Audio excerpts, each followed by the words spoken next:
Welcome viewers. Today we are going to do chapter 2, which is methods of inquiry in psychology. Today we are going to study survey research method and psychological testing method. Survey research method you will definitely study in economics and all the other subjects as well. Now this method, particularly in psychology, tries to understand various opinions, attitudes and factual data. Like when you talk about and when you look at exit polls during elections, before elections, that time parties are trying to identify and news channels are trying to identify which party is going to win. That is happening when you collect a sample, when you try and identify a particular group of people, some regions you try and approach, and you give them a set of questions or you ask them questions. Another could be when a product is being launched in the market. Before launching a product, let's say wants to launch different flavors.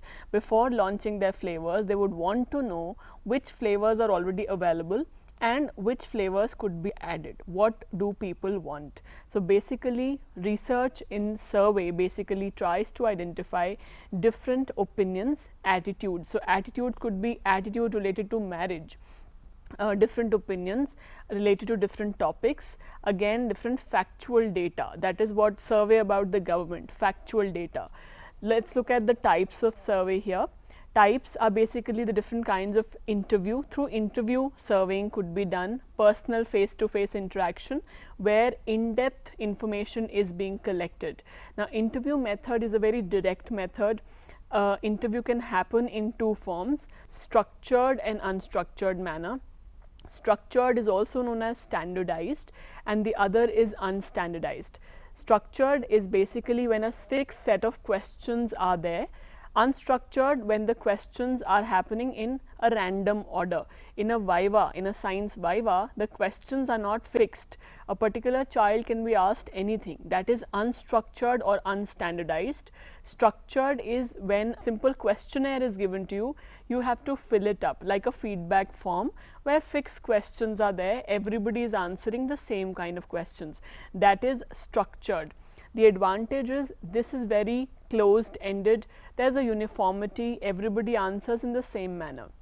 The other one is not uniform, but it is very rich in information that it collects because the information that comes out is very detailed and the clarification of doubtful answers and questions can also be done. That is the types of preparation, structured or unstructured. In structured, the preparation is that the questions are set first which are uniform. Unstructured, it is asked from whatever set of questions are there without any fixed order or sequence of fixed answers. Another type apart from the interview. Now in interview we've already considered the types of questions. Also we have the types of groups, the data and the sample. We have, it could be one individual with another one, interviewer interviewing the interviewee. It could be also individual to group, one person in front of a group, which is also known as focus group discussion. We can also have a group panel interviewing one person, that can be an interview, and the interview can happen, let's say in a school you have houses, one house versus the other, that is group to group. That is the different kinds of interviewing that you have. And we can also have questionnaires which can be mailed to people.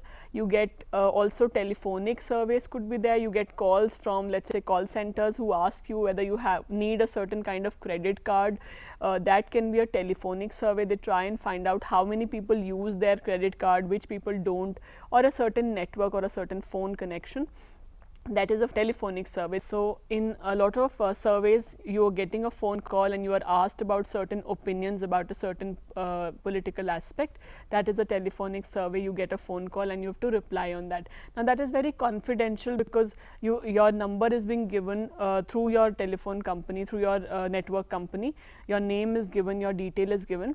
But obviously the person, these people do not know you. So you can definitely answer in a very confidential manner. That is a telephonic survey. So questionnaires can be mailed to you. It will depend on you whether you return back or not. So these are done in mass numbers where lots of questionnaires are mailed. People may respond, people may not respond. So that is the kind of interviewing that is done. Okay, we just left with one. Let's quickly wind up the advantages, disadvantages, since we've been doing for all of them. Advantage, it's a very good method because you get a lot of data. It's very large data that you get in limited amount of time. You get a bulk of data, and it's of course very quick process as well, quick to conduct, quick to carry out. It's very accurate at times in its predictions, but there might be a problem in the disadvantage aspect. We'll consider that maybe the sample that you choose may not be representative. So, in that case, the answer and the accurate prediction will not be there, because if the sample selected is not representing what is actual fact in the population, then the accuracy of survey will go down. That is the inaccuracy. Sometimes people often respond which they think the researcher wants to hear.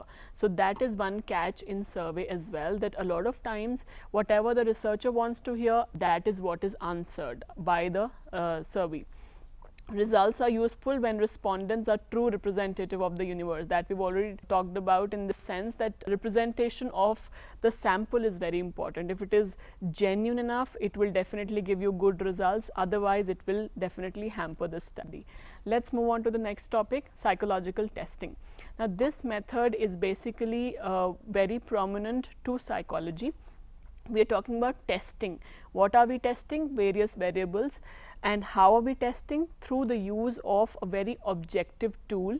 Now, you must have had a lot of tests published in the newspapers. Test which assess, let's say, your creativity, test which assess your memory, test which assess your board results. All of that are the tests which are there, but at the same time they are not psychological tests, because they are not standardized, they are not objective. Remember these two terms which differentiate psychological tests from the other tests published in the newspapers. Psychological tests are standardized and objective instruments which help in knowing one's standing in comparison to others. So, these are the features. When we talk about standardization as such, it basically means uniformity in the conditions of administration. So, let us say I develop a test on intelligence. I will prepare a booklet also which will have instruction that every test administrator is going to give.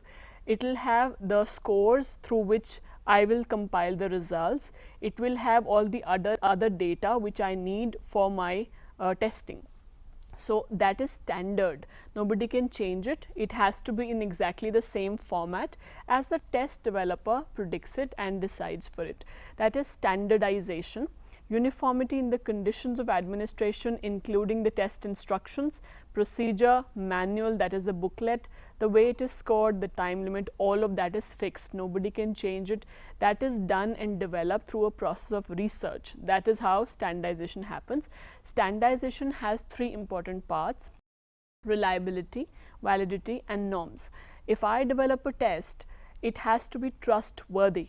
The scores that I get today and the scores that I get after 6 months of testing, if the scores vary not within a margin of error, then I cannot bank upon the test. That is reliability. So, this is test, retest reliability. I test it once, after a gap I test it again, then if I get same results within a margin of error, my test is definitely reliable.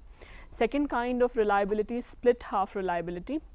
Now, split half reliability basically means that when you are administering the test, you are not administering it twice, but once you get the results, then you split the test into two parts based on some criteria. It could be odd even criteria. So, that means I am choosing item 1, item 3, item 5, 2, 4, 6, I split them and see the impact. So, this I presume that the impact on odd items and the impact on even items, this is what I am testing through the reliability. Next is validity. If I say that I am developing a test which measures intelligence, and when I check the questions, it actually measures English language. So, is it a valid test? That is validity. I am saying it measures this, it actually measures this according to research, that is validity. Norms is basically your scoring and your results. So, average performance standards of a group which are used for comparing the performance of an individual of some other group. It gives you a frame of reference, it gives you scores and numbers so that you can compare the scores with that of the other group. if I am testing myself on personality, I will do the test, I will look at the scoring, and the numbers that I get, those numbers will tell me where do I stand in comparison to the other people, and that is my scoring and result. Second, of course, is objectivity, because every test is supposed to be very objective. It's a scientific method, I do it, somebody else does it, obviously it is very useful. Types of test, we have verbal, non-verbal based on language and performance. So, we have language, speaking, written or spoken will be verbal, non-verbal will have pictures and symbols, performance will have some manipulations like block designs. Then we have difficulty level, time limit, if time is there then it is speed, if it is power it has to be accuracy, and it has to be increased order of difficulty. Basis of mode of administration, I can administer the test to one person or a group of people. That is what is about psychological testing. And we also have advantages, disadvantages of different tests, where we talk about a testing is very useful in the sense that it has good advantages of objectivity and reliability. It also has replicability, that anybody can do it and get the same kind of results. That is about the advantages and disadvantages. Along with psychological testing, a method which is unique to psychology and used exclusively for psychological research is known as case study. Now, it seems very fascinating as a method. Case is being studied. What kind of case, how is it being studied, what are the advantages of it, all of this will be understood in this topic. Now, a lot of you will be very fascinated by taking up different kind of cases. Somebody might be doing a case study on, let's say, Bhagavad Gita, understanding different scriptures. Another person might be doing it on historical figures.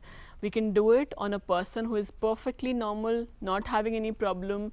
We can study him as an inspiration also.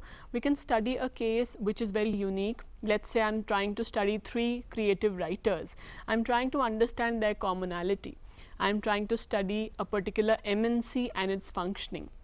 That is my case. I can also try and study a case which is something different, something unique, something special which I need to understand, like a mental illness, a child suffering from mental retardation called mentally challenged. I am trying to study that child. It could also be a case of depression. So, I am trying to understand why the person is having depression, what were the factors which resulted in it, how is it being cured, will it occur or reoccur, will it not reoccur, and all of that. That is a case. So, case study is basically providing a very detailed knowledge of a particular case. I can take any case like we have discussed, there is no range, it can be normal, it can be different and special, it can be a group also. That is a case study where I can use basically different methods. So, under one case study, there can be multiple methods that can be there. For instance, I can interview the cases. For instance, I can give a questionnaire to the cases to fill up. I can do any test, any psychological test on the cases also. At the same time, cases can, so they can fall into different kind of parameters where case is studied in its totality, in detail, over a period of time. So, it is over a lot of time that a particular case is studied. Now, let us look at the advantages and disadvantages. It is rich in information, and of course, unique cases are provided. It is basically, if I am taking one case and studying that case for 10 years, obviously I will get so much of a data which is very useful. That is why it is rich in information. It also provides detailed analysis. It gives valuable research, especially for clinical psychology, where patients are studied in clinics. Patients' detailed histories are taken. In-depth study and multiple strategies, again an advantage.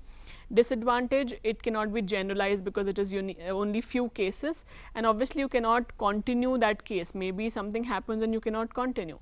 That is a disadvantage of a case study. So, today we have covered psychological testing, survey research and case study method. Thank you.